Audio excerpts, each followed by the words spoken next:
101.7 FM Birahe. Ayos! Ayos! Ayos! It's more fun in Caravan dahil may Kalahi FM sa bayan. Paniguradong good vibes always ang araw mo. Tune in na sa 101.7 Kalahi FM, ang tunay tunog radyo sa Calapan.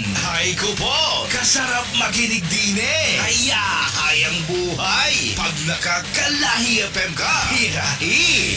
Ayos man din! Ayos! Kayo ay nakikinig sa Kalahi mo, DWXR 101.7 FM. Ang inyong Kalahi ay kasapi ng KBP, kapisanan ng mga broadcaster ng Pilipinas. Kalahi mo, WXR 101.7 FM. Wagas man din. Mula agahan tanghalian hanggang sa hapunan, Kalahi mo 101.7 ang tinututukan. Talaga namang sa lansangan ay mag-iingat sa loob ng Ang tunay tunog radyo Kalahi mo 101.7 FM Birahe. Ayos! Ayos! Ayos! Ang susunod na programa ay isang bayad na programa. Ang himpilang ito DWXR 101.7 Kalahi mo FM ay walang kinalaman sa mga sasabihin ng tagapagsalita at ang kanyang panauhin. Muli, ang susunod na programa ay isang bayad na programa.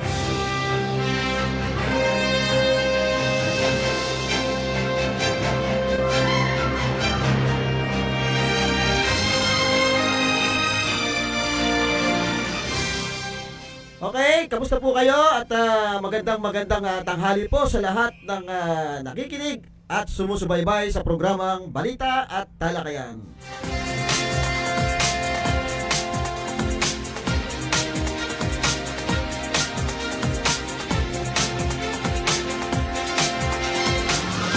Oras po natin ngayon ay alas 12. 2 ng tanghali. Medyo yung iba siguro nagtatanghalian na. Nasa harapan ng kanilang pagkain. Kumusta po ba? Nakakakain pa po ba tayo ng masasarap, ha? Bagamat medyo mahal ang bilihin ngayon, ha? Lalo na itong mga gulay. Sobrang mahal. Mukhang tapos yung sweldo naman natin hindi naman tumataas, 2024. Sana may pagbabagong maganap sa ating bansa, makarecover naman sana sa nangyayaring kahirapan ngayon, Ang araw po natin ngayon ay Biyernes, ika-5 ng January at 2024. Yun. Napakabilis, kailan lamang katatapos lang ng ating bagong taon at piyesta. Ngayon ay A5 na, Talagang napakabilis ng araw.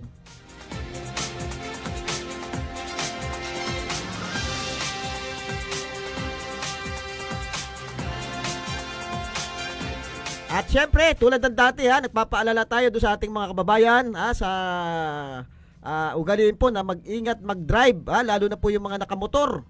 Napakadami pong aksidente nangyayari at nakakapagtaka naman, ultimong motor sa motor nagbabanggaan.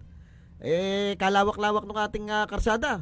Bagamat medyo matraffic naman ngayon, siguro naman pahupayan ng pahupayan yung traffic na yan dahil yung iba naman nag-aalisa na yung mga dumating na may dalang sasakyan galing Manila o kung saan pa man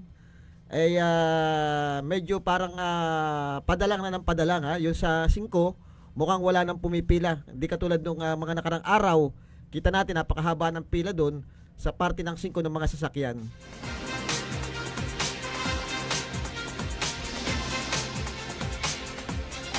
Ugaliin pong i-check ang inyong mga brake, pati po yung gauge ng inyong gulong, yung hangin.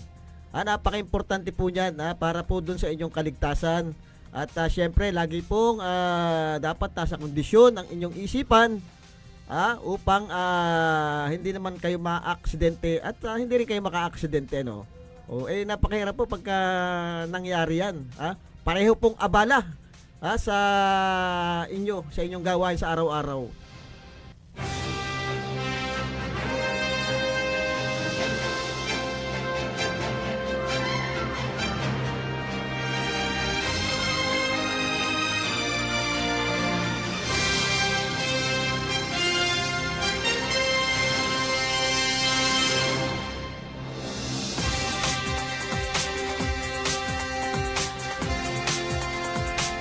Okay, at kanina po ay napadaan tayo diyan sa may parte ng Ilaya, diyan sa may parte ng Ilaya, diyan sa nasasakupan ni Kapitan na Hesosa Narsoles, Napansin natin meron doon bine-blessing na isang multi-purpose barangay hall. Medyo tumigil tayo at tinignan natin kung sino mga bisita at nakita natin doon ang dumating ay si Congressman Arnan Panaligan. Siya yata yung naimbitahan dito para i-blessing yung bagong barangay, yung multi-purpose barangay hall na tinayo diyan sa may likod ng barangay hall ng Ilaya. Napakaganda po ng barangay hall. Parang ito nung siya ay mayor pa, project niya itong barangay hall na to. Kaya siguro siya yung naimbitahan upang i-blessing yung multi-purpose barangay hall na kagagawa lang po. Bagong-bago.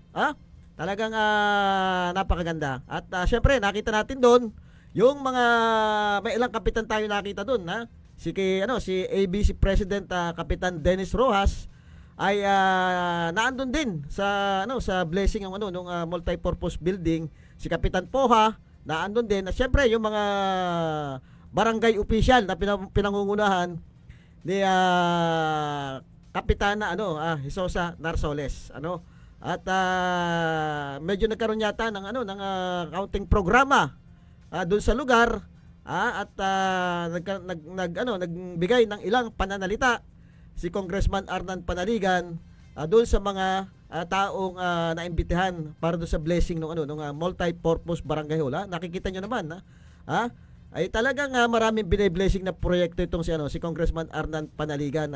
Hindi lang sa kumbaga ito nung mayor pa siya itong mga project nito, pero siya pa rin yung naiimbitahan ng mga kapitan na nabigyan ng proyekto. Bagamat congressman na siya ngayon, ay siya pa rin yung iniimbitahan para i-blessing yung mga natapos na mga proyekto. Siyempre proyekto niya ito nung siya ay mayor pa. Madami pang i-blessing na project ito. Kung matatanda nyo kamakailan, 'di ba yung sa Suki ay nakapagbigay si Congressman Arnan Panaligan ng mga titulo doon sa 130 pamilya doon sa may Barangay Suki. At napakasaya nung bawat pamilya doon dahil nga naibigay na sa kanila yung titulo, yung housing project na ito ay nung kapanahon ng ni Congressman Arnan Panaligan nung siya ay mayor pa. Alam ko meron pang mga project yan, hindi ko lang alam kung naituloy ng kasalukuyang administrasyon yung mga project niya dyan sa may parte ng Ginubatan. Gawa na yung karsada diyan at housing din yata yung proyekto diyan ni Congressman Arnan Panaligan, pero hindi natin alam kung ito ay naituloy ng kasalukuyang administrasyon.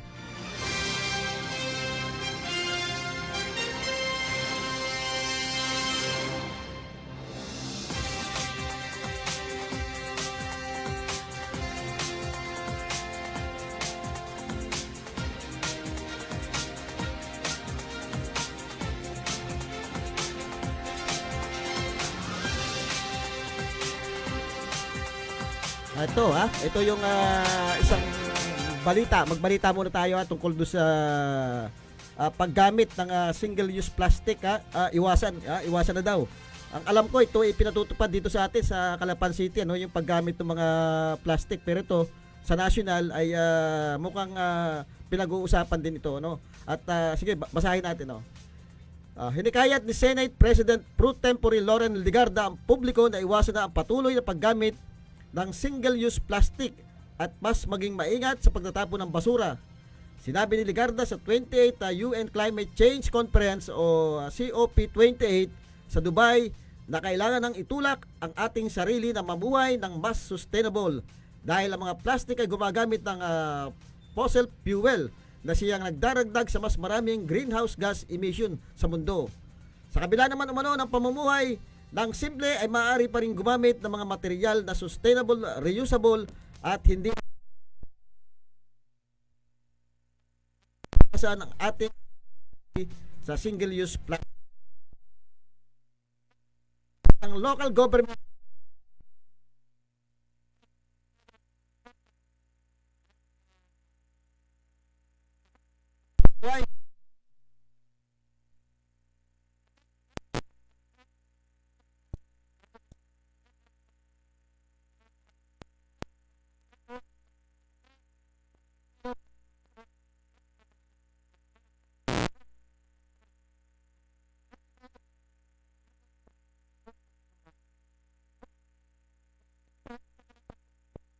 ko matagal na itong pinatutupad at medyo may kahigpitan yata ngayong panahong ito dahil balita natin talagang hinuhuli. Yung mga may tindahan na gumagamit pa ng plastic, at malaki din ang multa. Malaki din yung multa, 500 yata ang multa dito sa mga mahuhuli. O sana pati yung mga mamimili na gumagamit ito, pag nakitang merong plastic na dala, hulihin na rin. Madami na po nagtangka nitong batas na ito tungkol po sa sa pagbabawal sa plastic. Marami ng syudad na nagtangka pero mukhang bumabalik po sa dati. Siguro kailangan po talaga yung political will na pagpapatupad nito. At saka siguro dapat dito sa Calapan City kung pinatutupad diyan ay tingnan yung mga nagsusupply ng mga plastic at doon pa lang siguro ay pwede nang samsamin yung mga plastic na sinusupply dito sa Calapan City, lalong-lalo na yung mga ginagamit sa mga pambalot, yung mga lalo-lalo sa pagkain, yung mga nilalagay sa pagkain. Masama din po yan Meron pong mga chemical yan at pagka yung mainit na pagkain nilagay no diyan, meron pong chemical reaction. Kaya napakasama din po yung plastic na nilalagyan ng mga binalot na pagkain. Sana magtagumpay at tuloy-tuloy yung programa ng ating city government diyan sa ordinansa ng pagbabawal sa paggamit ng plastic. At hindi lang sana ang Calapan City, sana lahat ng bayan dito sa Oriental Mindoro ipatupad diyan ng mahigpit. Pag pinatupad diyan ng mahigpit, yung sinasabi nating paghiwa-hiwalay ng nabubulok at hindi nabubulok, maganda po yun mababawasan po yung budget na ilalagay natin diyan sa basura kasi malaking budget po kinakain din ng basura At isa din dyan sa pinagkakakitaan ng mga tiwaling politiko yung mga budget dyan sa basura. Malaki po kung mapapabuti po natin yung sinasabi natin zero waste management, makakatipid po tayo dyan sa pagbabudget ng mga basura. Isa pa po, di ba, yung mga nabubulok, pwede po natin gawing gawing mga pataba. Kailangan po natin yung mga organic na pataba, yan po ang maganda doon sa kung sabayan natin ang proyekto. Sabayan natin ang proyekto nung sinasabi nating pagtatanim. Paunlarin natin yung agrikultura hindi lang dito sa siyudad ng Calapan kundi sa buong Oriental Mindoro. Isipin niyo yung pataba, hindi na tayo bibili ng pataba, organic pa. Hindi ito yung mga may chemical na patabang gagamitin. Kaya maganda po yung programa kung talagang ito ay magkakaroon talaga ng isang yung sasabihin natin political will, ipatutupad po ito ng dire-diretso ng ating pamahalaan. Hindi lang siguro ang city government o kaya mga bayan, dapat ang provincial government ay magkaroon din po siya ng programa tungkol diyan sa paggamit ng mga plastic. Ay hindi po nabubulok yan Talagang tumatagal po ng ilang taon niya mga matagal po yan. Mabulok yung mabulok yung mga plastic na yan.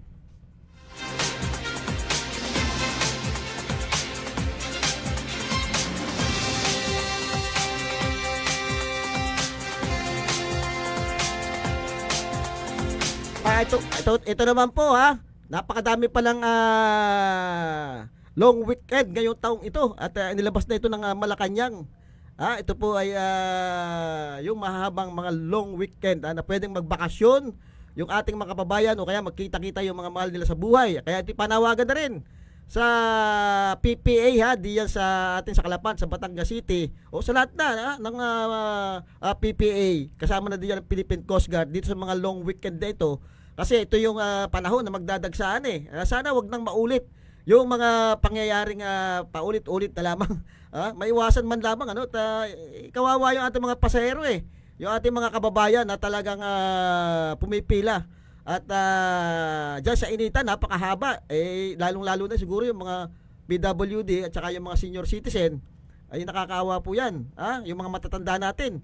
Isipin nyo yung nangyari diyan sa sa Calapan City noong January 2, 3 at saka hanggang 4 talaga napakahaba ng pila at nakakalungkot dahil parang mga sigurista itong mga ito kung maningil Nasa labas pa lamang yung ano, yung mga tao, hindi pa naman nakakapasok doon sa terminal na sinasabi, ay sinisingilin na itong mga ito.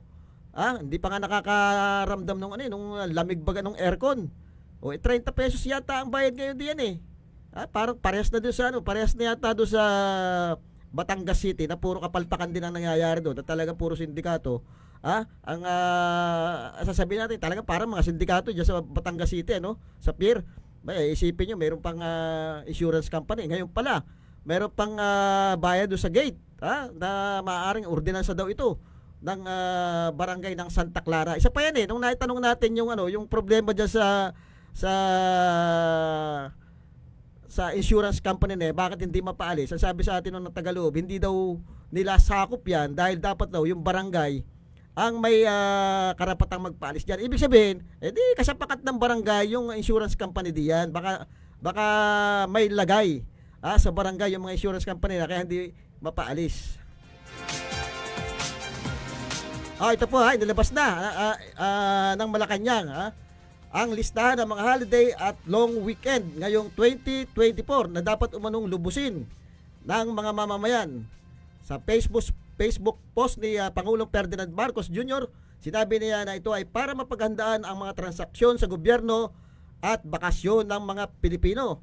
Kabilang sa mga deklaradong holiday ang January 1, New Year's Day, February 10, Chinese New Year, March 28, Monday, Thursday, March 29, Good Friday, March 30, Black Saturday, April 9, Araw ng Kagitingan, May 1, Labor Day, at June 12, Independence Day. August 21, Ninoy Aquino Day. August 26, National Heroes Day. November 1, All Saints Day. At November 2, All Souls Day. November 30, Bonifacio Day. December 8, Feast of the Immaculate Conception of Mary. December 24, Christmas Eve. December 25, Christmas Day.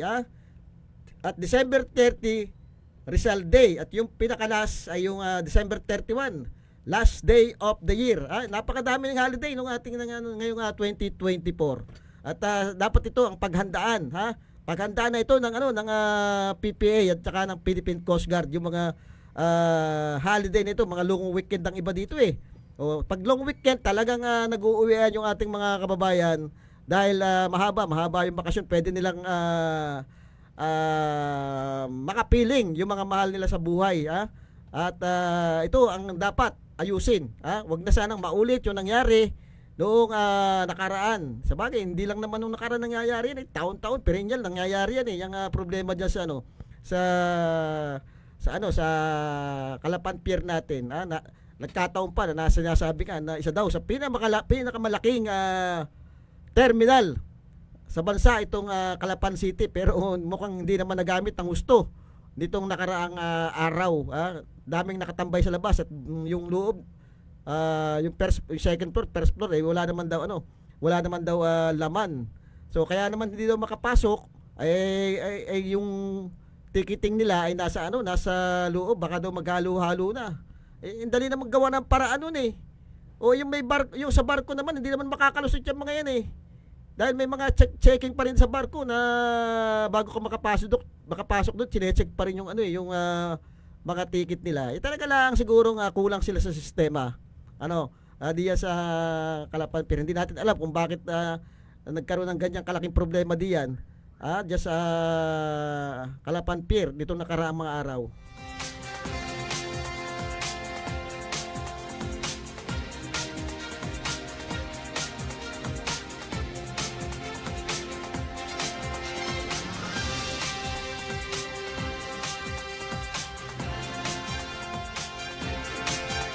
Yung bigas natin talaga, hindi naman yata nagmumura at patuloy na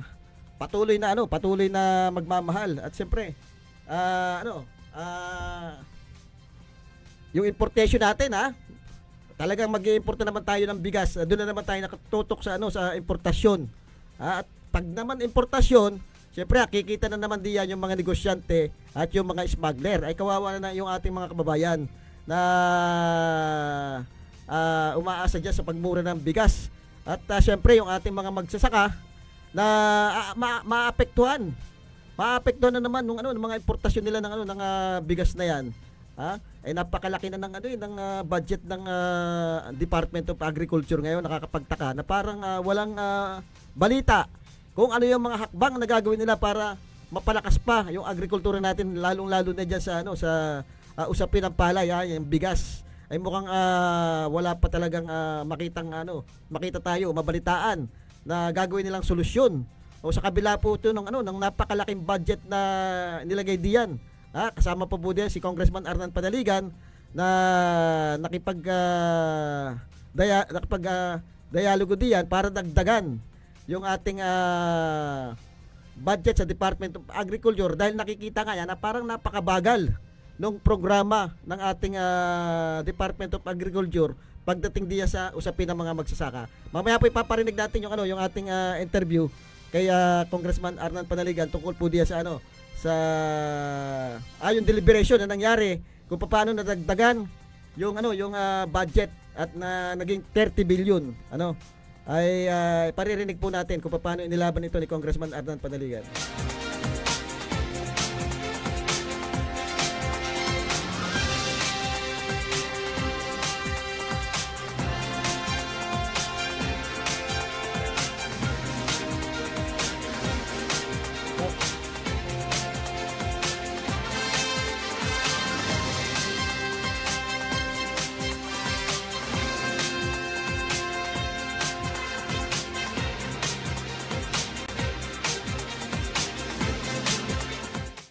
Rinig po natin yung deliberation na nangyari kung paano po naging 30 billion yung budget ng Department of Agriculture.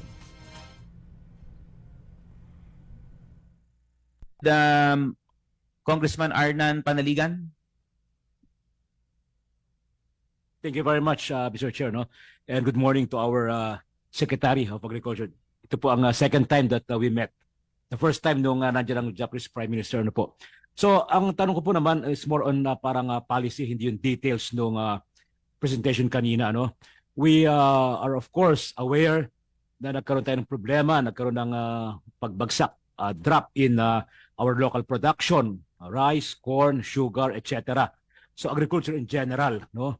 Of course, maraming reasons yan why we are lagging behind in domestic agricultural production and why we have become a net importer of agricultural products. Whereas before 1995, the Philippines was an exporter of agricultural products. Starting nung 1995, no, bumagsak na yung ating local production, no? At yun nga, we are relying more on importation. Of course, many reasons yan, ano? And baka it will take too long to dissect lahat ng reasons. Pero now that we have a new Secretary of Agriculture, I suggest that we also look into the aspect of the effect or the devolution of agricultural functions from DA to local governments. I have nothing against devolution. I came from the local government all my political life. I spent that in local government, no, as mayor, as governor. So I will be the first to champion yung devolution.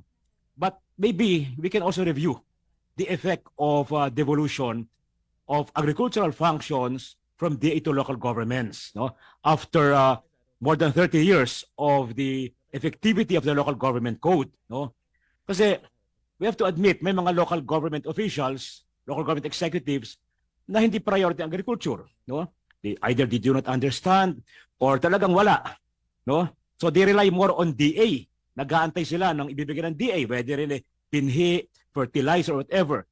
Walang sariling programa ang maraming local governments, ano, mga mayors. And I believe may epekto yan sa ating total production. No? Nung ako ay mayor, no, modesty aside, and governor, meron akong sariling programa sa agriculture. I do not rely on DA. I do not rely on funding from DA.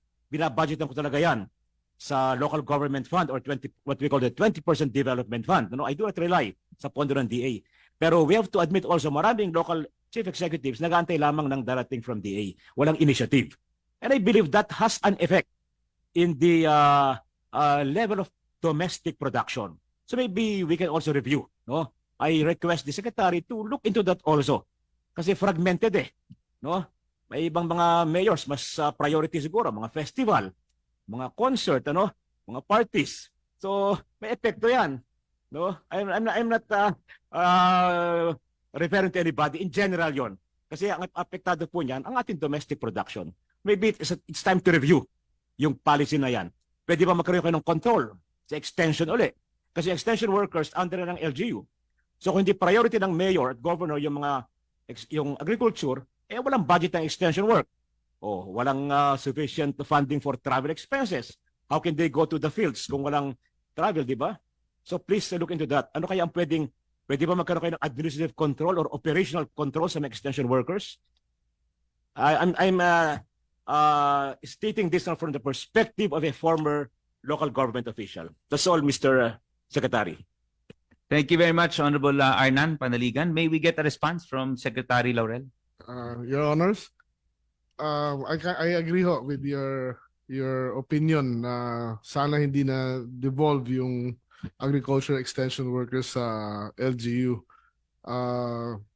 In my past career, basically I need everybody from top to the foot soldier, diba? Now I'm left with officers and no foot soldiers. So yes, please, kung pwedeng, we should look into it, sir. Thank you. Parang puro general or colonel, wala kayong mga sargento and private, Yun ang nangyari. So, but of course, alam ko madugo yan. Yung we cannot reverse yung devolution. Ako bilang local government official for 27 years, parang hindi rin ako pabor dyan. Pero maybe we can find a mechanism para magkaroon ng some operational control ang DA sa ating extension workers kasi mahalaga ang extension work in promoting agricultural productivity. Yes, is there any follow-up response from the good Your secretary? Honor, yun yung pinag-iisipan ko for the last 1 month kung paano ko makontrol sila even if they are devolved. So the team is figuring it out, sir. Thank you. Yes, thank you very much, Mr. Secretary. Thank you, Kong Arnan. Anyway, very interesting topic. I think this committee had the chance to discuss the renationalization. I don't know if someone had filed the same bill, but it's a good topic to discuss in the coming days. May I... Grabe lapit ito guys.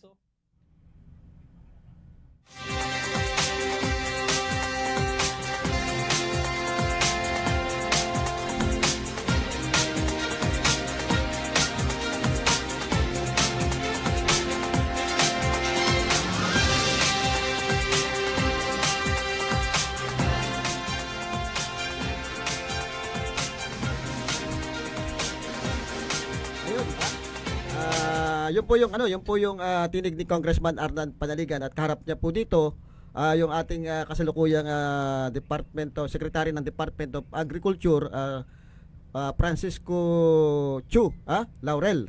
At binabanggit nga ni Congressman Arnan Panaligan dito yung mga problema ng ating magsasaka. Kasama na po dito yung budget na inilaan ngayon ng Kongreso, yung 30 billion na budget. Dati po ay 15 billion lang itong budget ng Department of Agriculture. Dito ay syempre ang kailangan talaga natin dito yung katulad ng sinasabi ni Congressman Arnan Panaligan na magkaroon talaga ng puso yung ating mga local government, yung ating mga mayors. Kasi nung mayor pa nga binabanggit niya sa kanyang karanasan ay meron siya talagang ibinabudget diyan sa agriculture. Pati nung naging governor siya, meron talaga siyang binabudget na para sa Department of Agriculture. Bagamat merong suporta rin ng mga binibigay ang Department of Agriculture, hindi niya masyado itong inaasahan kundi talagang may sariling budget. At yun sana ang maging focus din ng ibang mga mayors dito sa atin sa Oriental Mindoro. Napakaganda po kasi ang issue po dito sa ating bansa ngayon yung kahirapan yung mahal ng mga bilihin. Kung magko-concentrate po tayo, magbabudget po tayo ng maganda para sa ating agrikultura, malaking tulong po sa ating mga kababayan. Trabaho po ibibigay niyan. Yung mga purpose, di ba? Maasa lang sa ayuda yan. Bigyan natin ng trabaho na pagkakakitaan. Turuan nating mag-farm. Magtanim ng mga gulay. 14 na bayan ito Itong ating tong Oriental Mindoro. Isipin nyo kung sa bawat bayan meron silang isang klase ng gulay. na special na tinatanim. Binabudgetan ng bawat mayor yung yung kanilang agrikultura. Ay malaking bagay po ito. Magtayo po tayo ng mga food terminal. Na doon ibabagsak lahat yung iba't ibang klase ng gulay na pwedeng pumunta yung ating mga kababayan para makabili ng mga murang halaga ng gulay. Ay isipin nyo, magkano ngayon yung kamatis, magkano yung repolyo, bagsak ang presyo. Dapat ito sinusuportahan ng ating gobyerno, itong mga ganitong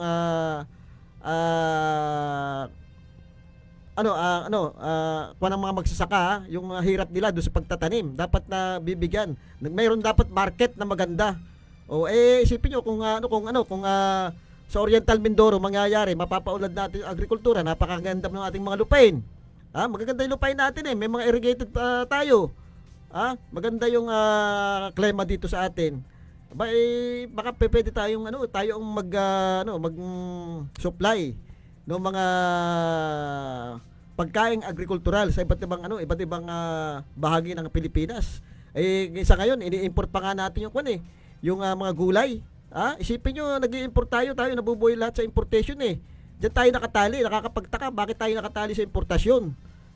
Siguro malaking kinikita diyan ng mga negosyante pag nag-i-import sila. Samantalang kayang-kaya naman natin ditong mag-produce ng magagandang klaseng gulay. Ang kailangan lang talaga ay suporta ng ating gobyerno. Kailangan lahat, pati pataba dito naman gagaling sa atin, hindi na natin i-import. Hindi na natin kukunin sa ibang bansa, dito naman gagaling yung mga pataba, yung mga seedlings natin. Binabanggit ni Congressman Arnold Panaligan, 1995. Tayo pa rin nag-i-export na ng bigas sa ibang bansa. Bakit mukhang tayo ay nahuli? Sinasabi nga na yung Thailand, yung Vietnam na kinukunan natin ng bigas ngayon ay yung mga farmers nila dito nag-training sa IRIS, sa International Rice Institute, dito na sa atin nag-training. Bakit tayong naiwan? Tayong naiwan na tayo ang nag-i-import ng mga bigas galing sa kanila. Na dapat tayo ang mag-i-export. Naiwan tayo, nawala yung pag-i-export natin ng mga bigas. Tayo yung nagdepende sa importation. Siguro dapat ibalik natin, ibalik natin yung suportang binibigay sa atin sa mga magsasaka. Yung gobyerno dapat nakatutok, hindi lang yung basta bibigyan mo yan ng pananim, ng pera, ng ayuda. Dapat may mga pag-aaral na training na binibigay sila diyan, may mga technician na pumupunta doon sa kanilang lugar para mapag-aralan kung anong klaseng pananim mga applicable doon sa lupang pagtataniman nila.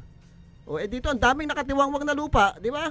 Baka pwede magawa ng ordinansa na yung mga private land na nakatiwangwang diyan ay gamitin muna ng ating gobyerno para pagtamna ng mga iba't ibang klaseng gulay. Isipin nyo, napakamamahal ng gulay, galing pa, ini-import pa natin yung iba. Samantalang dito naman kaya-kaya natin magpalaki ng mga iba't ibang klase ng gulay.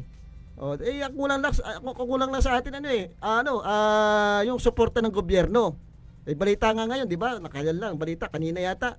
Mag-i-import na naman daw tayo ng bigas dahil kulang yung supply natin, kukulangin.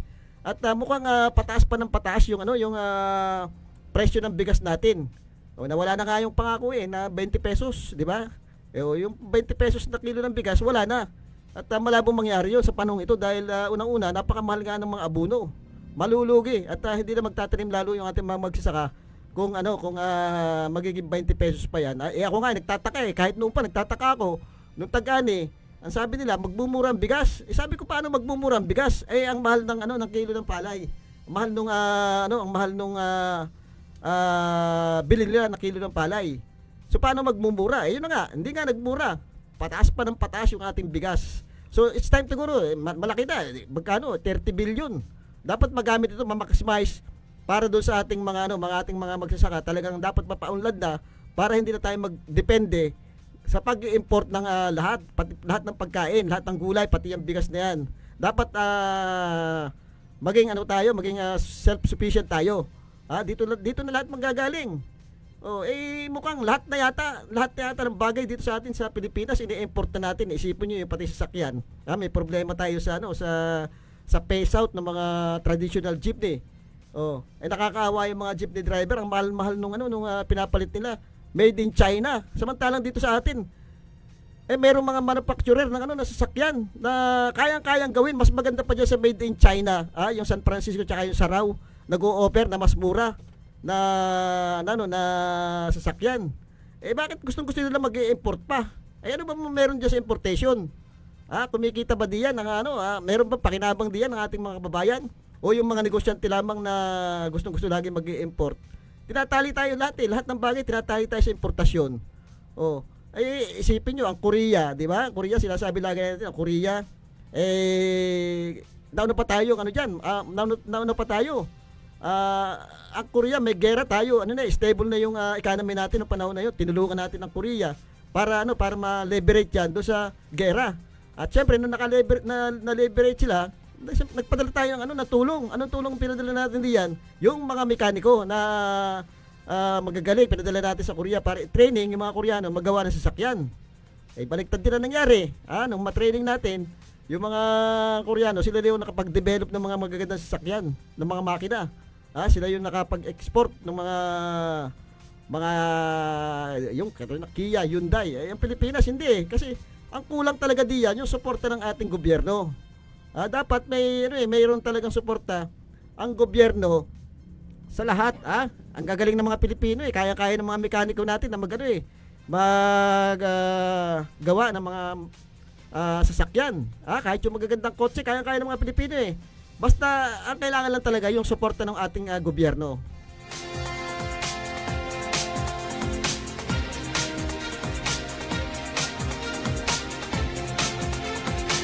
Sa ngayon nga itong bigas sa ngayon nakikita natin mukhang wala tayong naririnig na pagbabagong gagawin ng Department of Agriculture. Hanggang ngayon ay parang importation pa rin yung sagot doon sa kakulangan ng pagkain natin. Walang tayo nakikitang magandang plano na para mapaunlad natin yung ating sariling mga produkto, yung ating pangangailangan sa agrikultura. Parang lagi pa rin tayo nakadepende doon sa pag-i-import. Isipin nyo yung sasakyan kung na-develop natin na suportahan ng gobyerno. Yung palang ating gobyerno sa dami ng sasakyang ino-order niyan. Ini-import galing pa sa ibang bansa, galing sa China, galing sa Japan. Kung dito na ginawa yan, ang laking trabaho niyan para sa mga Pilipino. Kaya-kaya naman Mas maganda pa yung jeep na ginawa ng San Francisco sa made in China na ini-import nila. Mas mahal pa yun. O magkano lang yung gawa dito sa atin, wala pang 1 milyon. Yung galing China, mahigit 1 milyon. Isipin nyo, sino kaya kumikita diyan? Mamaya babasahin natin kung sinong importer niyan. Yung mga sasakyan na galing China. Katulad dyan, sinasabi yung isang bill na naipasa ni Congressman Arnan Panaligan, yung tungkol doon sa ating mga armas na pandigma. Kaya-kaya din naman natin yan i-develop yung mga armas na gagamitin natin, yung mga katulad nung ibang bansa. Kasi nakadepende tayo sa ibang bansa rin na ini-import din natin yung mga armas natin samantalang kaya-kaya naman natin dito yan. Pagka na-develop natin yan, pwede pa tayong mag-supply sa ibang bansa. At pag nag-supply ka, syempre trabahong malaki yan, pagkakakitaan, marami tayong kababayang makikinabang. Hindi yung lagi na lang sa ayuda nakaabang. Trabaho kailangan nating mga kababayan, hindi ayuda. Dapat bigyan ng trabaho ng ating gobyerno, mag-isip ng paraan kung paano mabibigyan ng trabaho sa mga barangay, yung mga livelihood program. Ang daming pinapagawa ngayon, mga infrastruktura. Dapat siguro bawasan na yan, yung mga infrastruktura na yan, yung mga mga pagpapailaw, magaganda yan. Pero sana ma-prioridad din yung trabaho nung ating mga kababayan. Trabaho kailangan ng ating mga kababayan.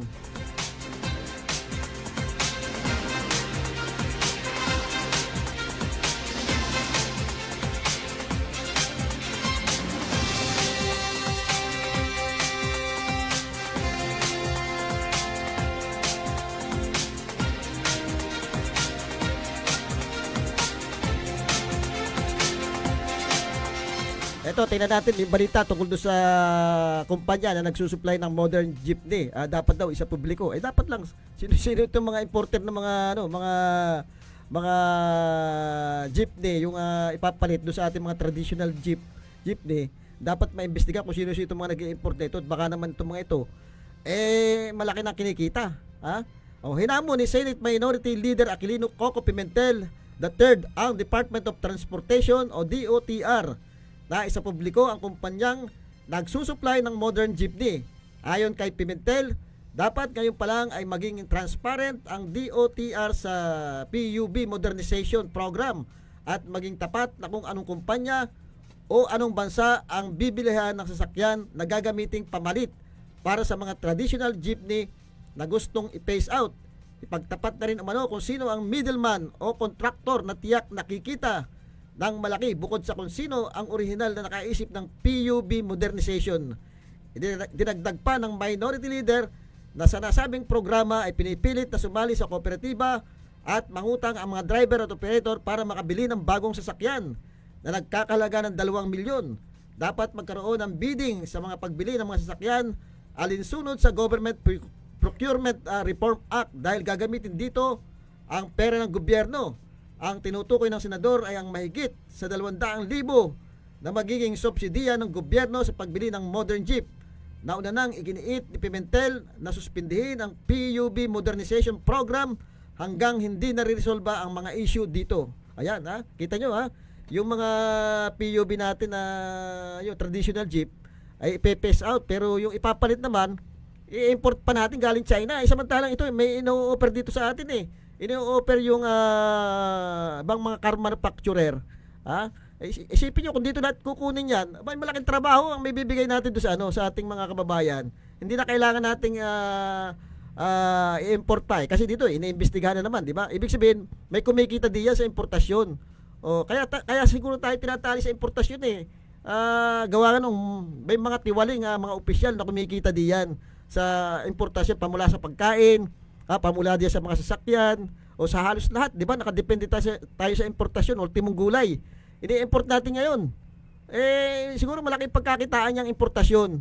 Pero kawawa naman yung ating mga kababayan, diyan, kasi malaking pera po ang nawawala pagka nag-i-import tayo. Doon napupunta sa mga tiwaling opisyal, napupunta sa mga smuggler, yung perang pag-import diyan. Samantalang yung mga ini-import naman ng mga yan ay kayang-kaya natin gawin dito sa Pilipinas.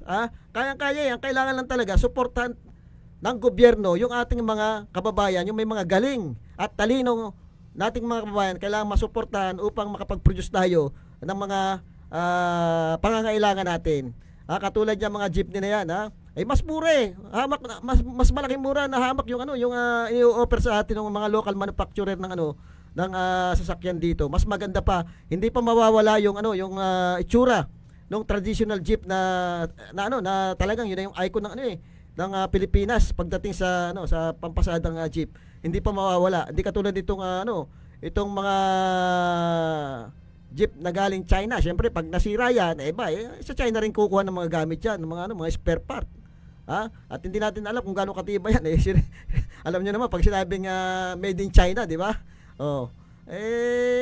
Tsaka may atraso sa atin yung mga yan di ba? Boycott natin yung mga produkto ng mga yan. May atraso sa atin mga yan, di ba? Yung West Philippine Sea, pilit nila kinakamkam. Diyan man lang makaganti tayo doon sa ginagawa nila sa atin. Lahat ng produkto nila, siguro i-boycott natin. Hindi rin naman magaganda yung produkto nila parang bagsakan lang tayo ng mga kung ano-ano ng mahina klaseng produkto nila bakit hindi natin i-boycott yung mga yan? Yung mga jeep na sinasabing i-import sa kanila. Sino ba kikita diyan? Dapat tama lang na sa publiko kung sino-sino yung mga yan.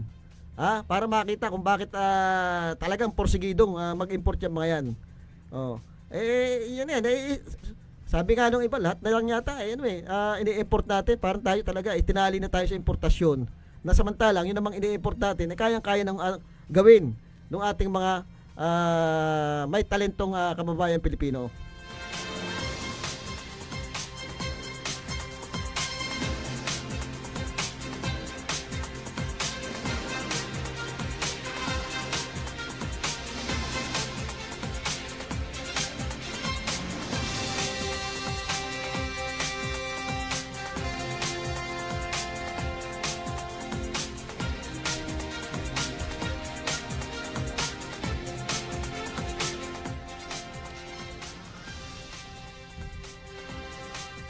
Ito yung binabanggit ko kanina ano na isang naging proyekto ni Congressman Arnan Panaligan, yung awarding ng land titles doon sa 130 resident ng Sunrise Suki Village Homeowners Association Incorporation. Isa itong Community Mortgage Program o CMP na sinuportahan ng city government doong mayor pa lamang ang Congressman Arnan Panaligan. Ang mga titulo ay pinagkaloob sa Socialized Housing Finance Corporation. Ayun, napakagandang kailan lang yata nangyari ito, December. Napakagandang regalo para doon sa mga residente ng Sunrise diyan sa Suki. Na ibigay na yung titulo ng kanilang lupa at ito yung kasiguraduhan na talagang kanila na yung lupang tinitirikan ng bahay nila. At hindi lang ito basta bahay, maganda yung lugar. May mga karsada ito.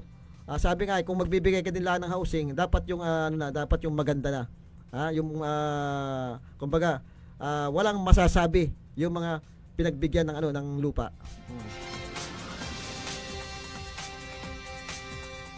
Kanina nga binabanggit natin yung blessing, napakaganda ng blessing ng ating congressman dyan sa Barangay Ilaya.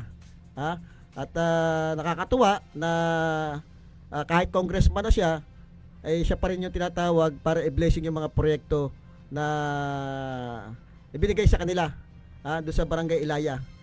Talagang alam niyo pagkatapos nun umalis na agad si congressman, talagang napakasipag at lilibot pa doon sa ibang lugar, ibang siguro ibang bayan. Kahapon yata nasa nasa Barangay Victoria yata siya. Kausap yung mga ilang farmers association doon sa Victoria, parang inaalam yung siguro yung problema at kung paano matutulungan yung kanilang mga organisasyon. Pagdating sa agrikultura talagang isa yan sa prioridad ni Congressman Arnan Panaligan.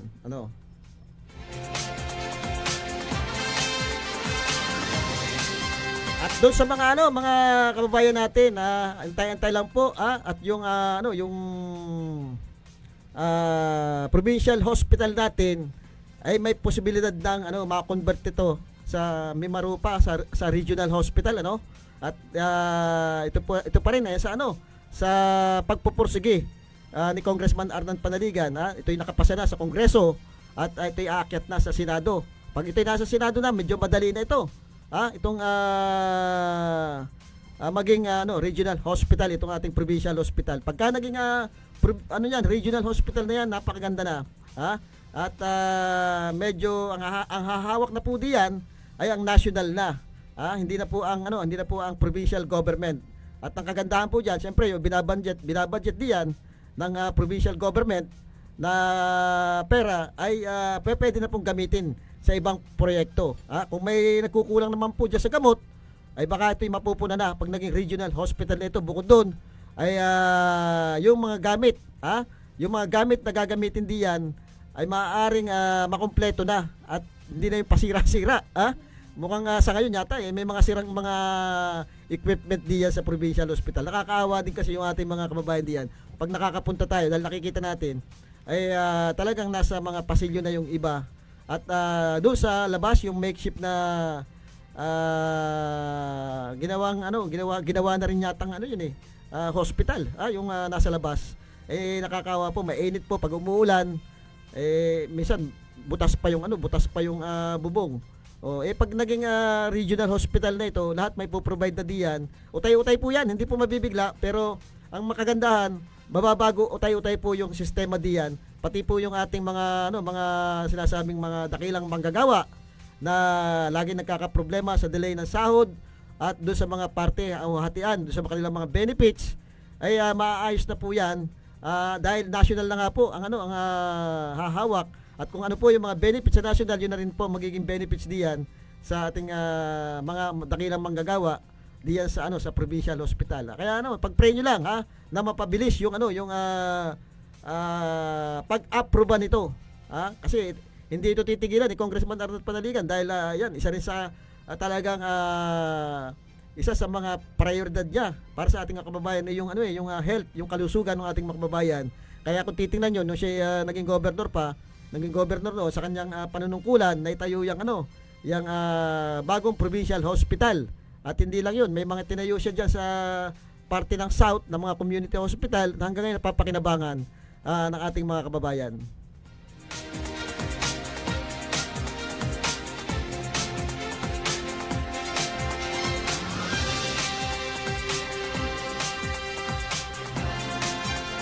Yun nabanggit kong holiday. Ano, yung holiday. Makinig po kayo doon sa yung mga taga PPA, taga provincial, taga Philippine Coast Guard. Tingnan niyo yung calendar. At sa ngayon pa lang paghandaan niyo na ito, itong mga long weekend holiday na ito para hindi na maulit yung mga ganyang pangyayari diyan sa Calapan Pier. Ang dami nagalit, nating kababayan. Problema na nga daw sa Batangas City. Mas problema pa rin daw dito sa sa Calapan City. Diyan sa Batangas siguro kundi rin lang ito maaksyonan ng ating mga nakaupong opisyales o politiko dito sa ating lalawigan. Baka kailangan na ng ating mga kababayan yung sinasabing signature campaign para ireklamo yan sa taas. Siguro kung meron lang mag-initiate ng signature campaign para diyan sa problema ng Calapan City at Calapan diyan sa Batangas City, madaming paperma, madaming paperma para lang mabago yung sistema diyan sa sa mga pier natin na lagi na lang parang hindi nasusolusyonan. Pagka na andyan na tsaka lang makikita yung problema, pero habang wala pa walang solusyong ginagawa. Dapat siguro may mag-initiate ng signature campaign para mabago na yung sistema diyan. Isa pa yung problema natin sa mahal ng pamasahe ng mga barko. Dapat siguro ito natitingnan na. Tayo nananawagan sa mga mga politiko natin pamula dyan sa provincial government, sa congressman, sa mga bukal, vice governor na kung maaari tingnan kung makatwiran pa ba yung taas na sinisingilan ng pamasahe. Ang laki ng binaba ng diesel natin. Pero hindi nagalaw, hindi bumababa yung kanilang presyo ng pamasahe. Baka ito dapat tingnan na kasi nakakapagduda pagka hindi tinitingnan niya baka may nangungumisyon na diyan sa sa taas ng pamasahe na diyan. Kaya dapat siguro to ay panawagan ng taong bayan. Isama na ito sa sa dapat maimbestigahan kung makatwiran pa ba yung taas ng pamasahe nila.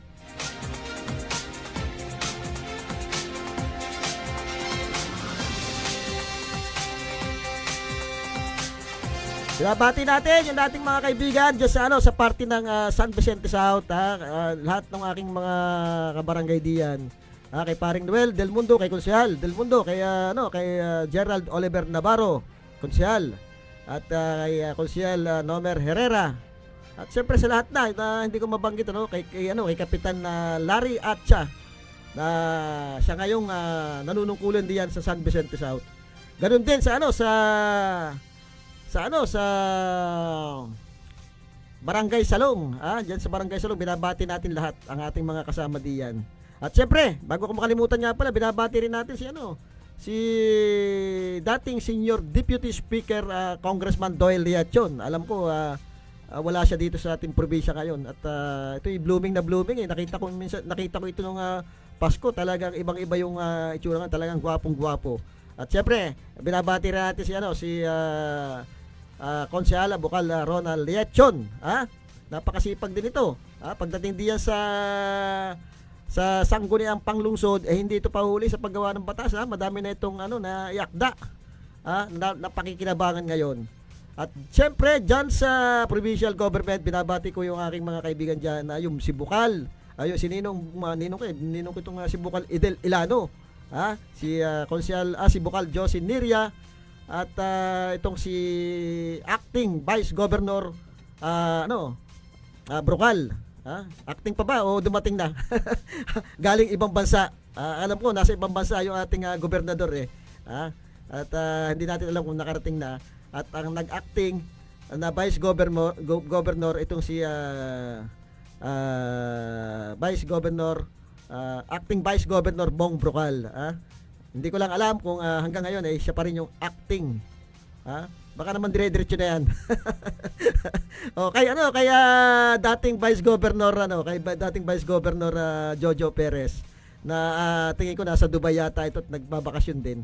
Hindi lang natin alam kung nakarating na dito sa ating lalawigan. By January, pagdating ng August yan, malalaman na natin kung sino-sino ang mga nag-a-aspire na naman na manungkulan dito sa ating mahal na probinsya. Baka siguro kalagitnaan ng taon magkakaalaman na yan. At syempre siguro talagang nakita natin napakagandang performance diyan na gawa itong si Congressman Arnan Panaligan. Napakasipag. Talagang walang tigil.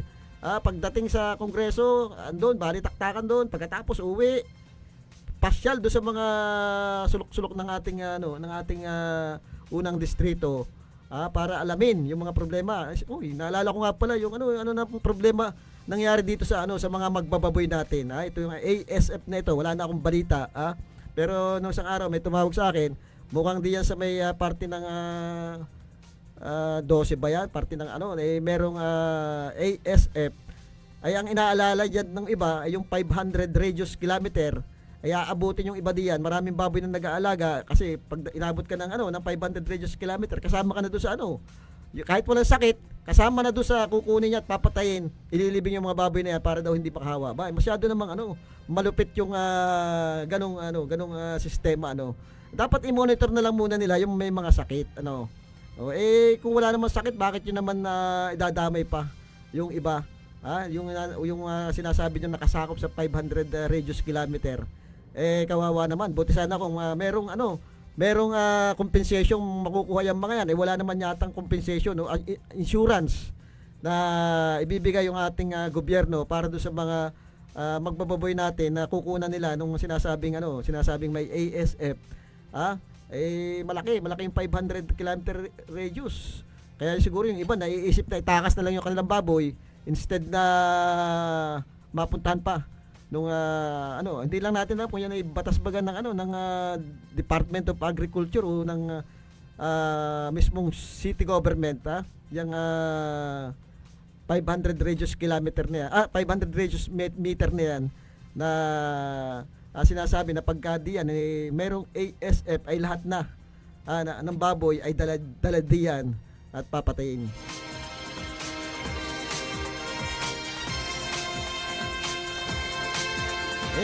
Kamakailan yata yan ay nakipag-usap din kay Congressman Arnan Panaligan, yung association ng mga hog raiser diyan sa Nawan, at sinabi nga yung problema diyan na yung sinasabi nila na masyado namang malupit yung batas na yon na pinatutupad. Ay sa tingin ko talagang malupit yun dahil unang-una ay wala malulugi ka. Buti kung meron itong insurance yung mga baboy na kukunin nila o kaya merong kabayaran, ayos lang sana yun, pero balita wala naman binibigay. Kaya kawawa din ang ating mga magbababoy sa mga doon sa batas na 500 radius meter na pinatutupad nila. Baka may ibang paraan na hindi pwedeng madama yung ibang baboy na wala namang sakit. Kasi sa iba pinatupad nila yan kaya ang daming umiyak. Daming umiyak nating mga magbababoy dahil naipatupad yan doon sa ibang bayan. Madaming nadamay na mga baboy na wala namang sakit dahil ito'y sakop nga ng 500 meters.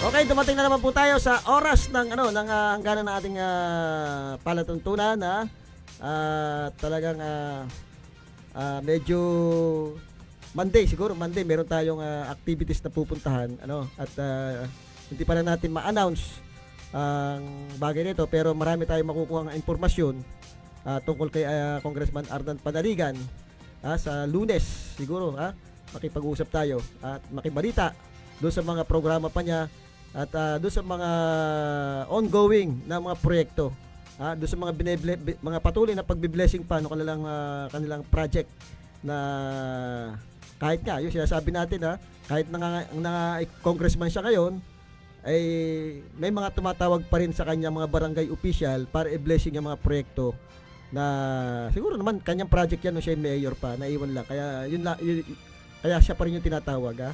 Muli po, abangan nyo ang programang Balita at Talakayan sa Lunes, at magbabalik po tayo. Sandy Soriano po ang inyong nakasama.